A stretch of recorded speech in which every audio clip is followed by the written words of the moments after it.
Hello, everybody. It is Friday, the 19th of November. That means it's the day for me to tell you what's on my mind. It feels like it's always a big and emotional week at the moment. And yeah, this week's no different. Today in Victoria, where I am, we are at 90% double vaxxed rules, not quite at the official 90% mark, but the rules have eased. And that basically means that almost all restrictions have gone if you're vaccinated. So it's pretty big. It means that there are no density or capacity limits in any hospo venues. It means people can stand up to drink. They can even dance. And this weekend, I'm definitely planning to stand up. I don't know where. I'm going to stand up somewhere and drink a beer just because I can. There are still a few rules that remain. Front of house staff still need to wear masks, and everybody 12 years and 2 months plus must be vaccinated. So it'll be interesting as people try to tell the difference between people who are 12 years and 1 month old and people who are 12 years and 3 months old, but I'm sure it'll be fine. Of course, the fact that capacity limits increase immediately will turn people's minds to the issue of staffing. Of course, it's great to be able to cram people into your venue, but if you can't look after them because you don't have the staff, then yeah, it makes it a very tricky equation. I've had two stories about staffing that have been around this week. One has just come out in a new hospitality industry mag called A+, which is edited by the lovely and talented and super smart Besha Rodell. And I'm honoured to be one of the contributors to that, along with Mark Best, Fred Siggins, and other good people. This is an industry-focused online mag funded by Asahi, but completely independent. And I did a big dig into the issues around the labour shortage in hospitality for that. And I've also got a piece that's going to be in Good Food on Tuesday around staffing and just again looking into what some of the solutions might be. It's obviously it's such a big issue and it's so threaded through all different aspects of society, from the way that people think about hospitality in general, how much value they put on it, whether it's seen as a viable and long-term career path. And also a lot around pay and conditions. And it's been really, I don't know if interesting is the word, but, over and again, when you start talking to the people that actually work in hospo, and I think so many of the articles and, news articles around this often don't speak to the actual workers, you just do tend to still hear stories of people not being that well looked after, not that well treated by management, but also by customers. And I am hearing a lot of stories from people about just customers that simply aren't reasonable or empathetic or understanding. And yeah, that makes me sad. But it also drives people away from the industry. Visa holders is something that I'm always banging on about. And, I think that's good, that's as it should be. And anyone in a hospo knows how important visa holders are to the industry. So many people are crying out for internationals to return as the borders open. But I just wanted to read out a couple of quotes from an international student from Spain called Ixazo Sanchez that I've been in touch with for the past couple of years. She's studying business. She's been here for 3 years. She came to study English. She's moved on to business, and she's pretty much been trapped here by the pandemic. One of the things that's big on her mind and the minds of so many other visa holders, in fact, every temporary visa holder that I've spoken to, is the fact that they can't leave and then come back. So as the international borders reopen, Australians and permanent residents can leave and return, go overseas to see family, hug those babies they haven't met yet and all that stuff. But if you're on a temporary visa, you've got no right to re-enter the country. And that is a really crippling and sad scenario for a lot of people who've really toughed it out during the pandemic. So this is what Ixazo said to me. We are not able to come back to Spain or our countries. They probably have fear that we'll abandon hospo. What is the difference? Are we a different class of humans? where I live, I'm seeing people come from Sydney to see their family, but I'm going around thinking, what about us? I can't go home to see my mum. I just need a break. And I've heard stories like this from so many people. It's just so awful. The rules need to change. Everybody who's living here needs to be able to leave and then return if the borders are open. Okay, let's talk about some good things, some of the fantastic things that I've eaten over the last week. And I'll start with last Sunday at the Carlton Wine Room. The whole occasion, the whole afternoon was fantastic. So it started with a panel that I was on with Gabrielle Gattei, author of 24 cookbooks and a French-Australian chef of great renown, and Alice Zaslavsky, one of my favourite people in food and in general, and the author of The Extraordinary in Praise of Veg. Put it on your Christmas list, everybody.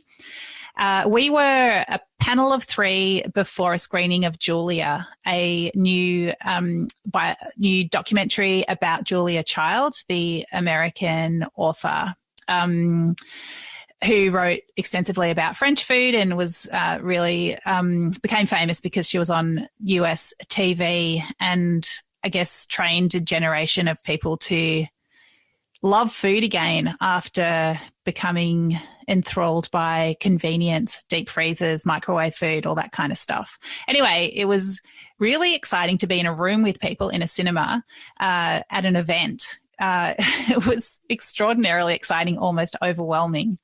And then to go with Gabrielle and Alice just around the corner to Carlton Wine Room was also really wonderful. And just to eat just delicious snacks and larger plates was great. So maybe I'll just tell you about a couple of the things that we ate.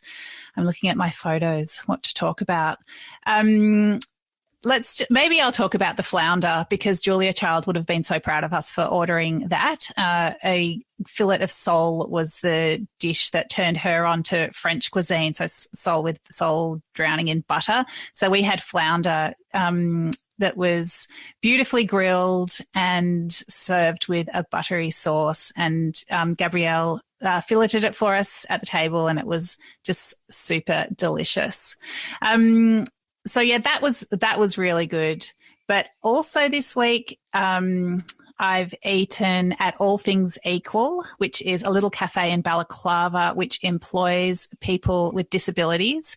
And yeah, it's an all abilities cafe, and it's just really fantastic to be able to support an enterprise that I guess sees potential where other people might only see stumbling blocks. It was really great. And shout out to James Anthony Concilio, who has been on this podcast some months ago when he was cooking up on a yacht in Queensland. He's back in Vic and running the kitchen there. So yeah, it's a really great thing. I had some delicious buckwheat and nettle crepes. Really simple but super fluffy and delicious.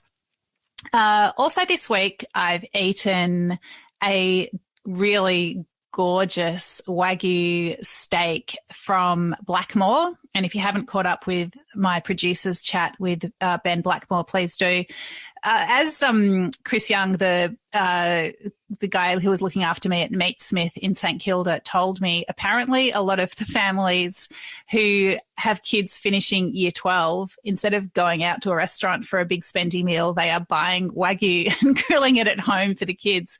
So I thought I could get on that train. And yeah, it was just absolutely delicious. I think you could taste the care in you could taste the care and consideration and integrity in the steak. It was really, really good.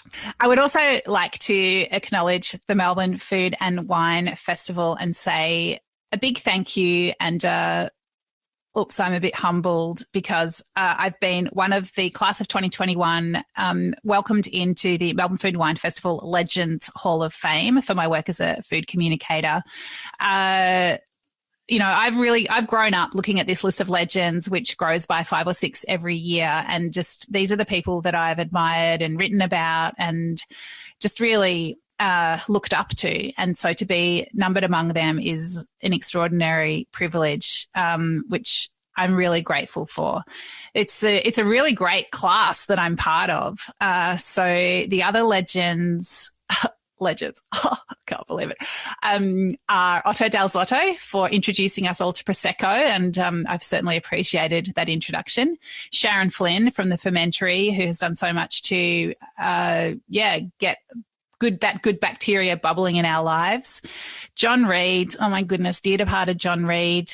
We've featured him on the podcast, and as he spoke then, he was dying with a brain tumour, and he has since passed away.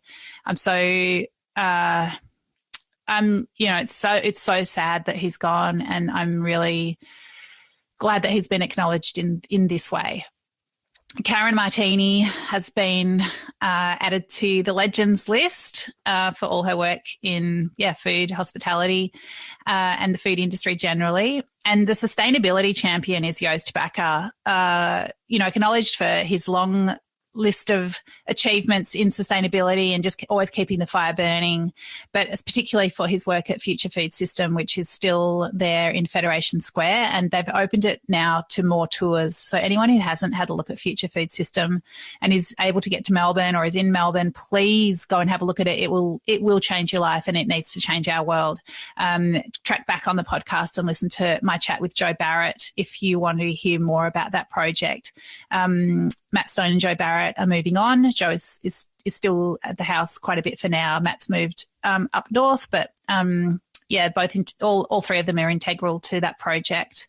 And Melbourne Food and Wine also puts out a Trailblazer Award each year for someone who's burst onto the scene and is doing amazing things. And that person this year is Jung-Un Che from Che, the micro restaurant, which was in Brunswick, and she's now setting up in Ferntree Gully, just doing amazing things with Korean cuisine, particularly around fermenting as well. What a good bunch. Unfortunately, we weren't able to have a party this year, but I reckon we'll have to sneak in some kind of in-person celebration as things ease. So, thank you so much to Anthea Lucas Boscher and Pat Nurse and Jill Duplay, who are all involved in that Legends panel. I'm really grateful. I suppose when you're called a legend, it makes you wonder, is my best stuff behind me? Am I old now? Is this my signal to retire? But I have to say, it just makes me feel energized, and it makes me think, well, if this gives me a little bit more of a platform, then what can I do with it? And it just makes me want to agitate and provoke and be more brave. So, let's see what happens. That's what's on my mind this Friday. I wish everybody a fantastic weekend. Stand up to drink just because you can. Maybe bust a little move because you're allowed to dance inside as well. Congratulations to everybody that is out there safely enjoying. Remember to check in. It's still very important. And I will catch you next week. This is Dirty Linen, and I'm Dani Valent. We air the issues that the hospitality industry finds hard to talk about, hearing from different people with unique perspectives. We want to hear from you as well. If you have something that needs to be said about a topic, get in touch so we can include your perspective. Contact us at dirtyLinen@deepintheweeds.com.au or hit us up on Insta at Dirty Linen Podcast. We can't wait to hear from you. This